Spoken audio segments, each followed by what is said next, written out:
क्या नाम है? जयदेव जाट। जयदेव जाट। अच्छा, पापा का नाम क्या है? तुलसाराम जी पोटलिया। अच्छा, जयदेव कौन सी क्लास में पढ़ता है? दूसरी। दूसरी में कौन कौन से विषय पढ़ता है तुम? हिंदी और इंग्लिश गणित। अच्छा, बढ़िया पढ़ाई कर लेता है। यस। पढ़ लिख कर क्या बनेगा? फौजी। फौजी बनेगा। क्यों? जवान बनूंगा मैं तो। जवान बनेगा। और फिर क्या करेगा? गुंडों को मारूंगा।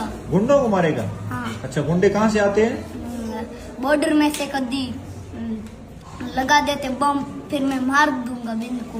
उनको मार देगा ना? हाँ। वाह भाई, सपने तेरे बड़े हैं ना।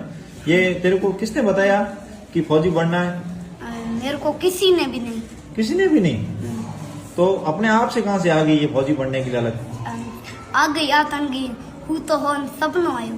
अच्छा, सपनों आया हो कि फौजी बनूं है? हाँ। बहुत बढ़िया बात है। अच्छा,